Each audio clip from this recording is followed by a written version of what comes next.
Are singing lessons really worth it in 2023 when we have the answer to almost every question imaginable available at our fingertips within seconds?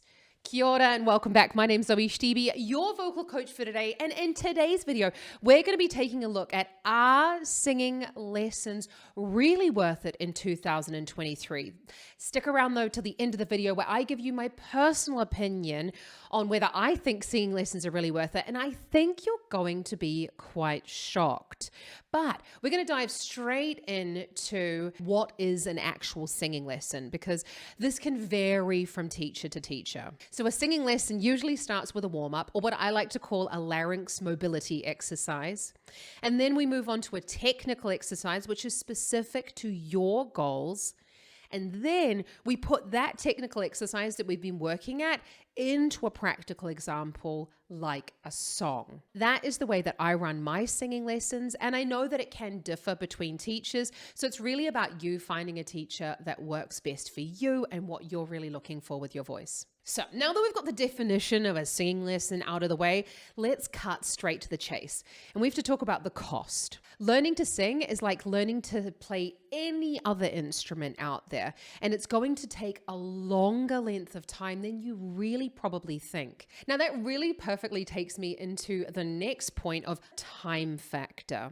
You're going to need to not only invest your hard-earned cash, but you're also going to need to invest a certain amount of time into your practice in order to actually put what you've learned in your singing lessons into practice. The amount of practice that you should be doing or you can manage within a week is totally different between all of my students, but I recommend that adults be looking at least 3 to 4 times a week of 30-minute practice sessions, whereas children or teenagers, I recommend that they look to practice between 15 to 20 minutes every single day. It has to be something that you can build into your schedule, and it has to be manageable for you, but anything under 3 practice sessions a week, in my personal opinion and with my experience, I have found to not be as effective. And therefore, the singing lessons sometimes end up being a bit of a waste of money.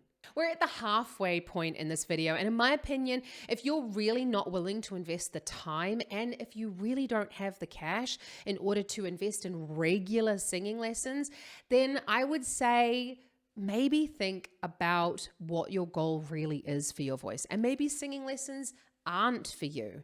In my opinion, I don't take on singing students who only come once a month or say they only come once every 2 months. For me, that's just a waste of money, and you don't end up staying on top of everything that comes up along with the practice. Okay, I really feel like things just took a bit of a negative turn there, and that is not the point of this video. Obviously, I can't give you a completely unbiased opinion because I am a singing teacher, but I'm giving you the pros and the cons so that you can weigh it up yourself, whether singing lessons are really something for you. And this is what I explain to all of my new potential students, exactly this, because it's really important that everyone's on the same page with the expectations. Now, in my opinion, singing lessons are 100% worth it because of the feedback that you are getting from your singing teacher. You can Google all you like, but if you continue singing and you have no idea what you are doing incorrectly, or if you hit a note and it squeaks and you don't know how to change it, you can Google all you like and you're going to come up with 20 different answers to your problem. Now, the feedback that you're getting from your singing teacher is invaluable, and you're going to be able to make much faster progress with your singing once you know what you can change and tweak. For example, you might watch in a YouTube video how to sing higher, and it will say something like, I want you to sing louder as you go higher up in the range. Now, that might work for some people, but that might not be applicable for you. So you, as the good student, sing louder as you go further up in the range, and your throat closes up. So without that individualized feedback of saying, okay, actually, Zoe, I think you're singing loud enough. How about you try singing quieter as you go further up in the range? Without that individualized feedback, you are not going to be able to get the best out of your voice. Now, that support that you're going to have from your singing teacher is absolutely invaluable for your singing success, because maybe you need an exercise that actually doesn't go up that high because it makes you feel a little bit shit that you can't sing that predetermined exercise that you've looked up on YouTube. And that's what I'm often doing with my singing students. They think they're doing something completely incorrectly. And I'm telling them, no, it's great. It's exactly what we're looking for. Because not all of the sounds at the beginning of your singing journey sound like Ariana Grande. And so that can be quite disheartening at the beginning of your journey. And it's someone like me who's telling you, no, okay, we're going in the right direction. Let's keep going down this path. So there we have it, folks. I'm going to keep it short today. Are singing lessons worth it? And I have to say, in my opinion, this is what you've been waiting for. It depends. Think about, do you really have a goal for your voice? Are you just looking to sing along to some tracks? You're not really too worried about singing high or singing low. You just want to have fun and you thought it might be interesting. Well, okay, then give it a go. I encourage students to come to the studio and have a trial for 6 weeks because I want to see if we can actually work together as well. And maybe after those 6 weeks, you say, okay, you know what? Actually, I don't want to learn too much more about my voice. And then I really recommend that you go and join a choir. Singing is fantastic, and it can be enjoyed in so many different ways. It doesn't necessarily have to be enjoyed only with singing lessons. Singing in a choir is also an excellent way for you to exercise your voice, and it's a great way to feel good, enjoy using your instrument, and you can still learn with other people.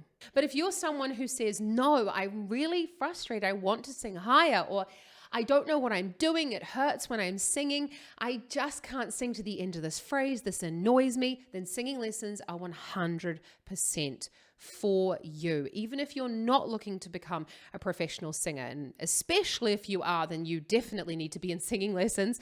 But even if you're not looking to become a professional singer, sometimes that personalized, individualized support, feedback, instruction is exactly what you need to put you on the right path so that you can have fun and enjoy your voice more. Let me know though down in the comments if you think singing lessons are worth it for you. Have you been in singing lessons? If you've got any questions as well, I regularly check the comment section and I would love to hear from you. The best present you could give me for 2023 is a big thumbs up and hit that subscribe button so that I can help more people like yourself with their singing voices. Check out some of my beginner singing lessons here, especially how to improve your pitching and intonation by using the handy dandy app. Nail the Pitch is one of my favorites, and also how to get a bit of vocal fold closure down in the bottom part of your range, my Singing 101 video down here. Have an awesome rest of your day. Ka kite anō.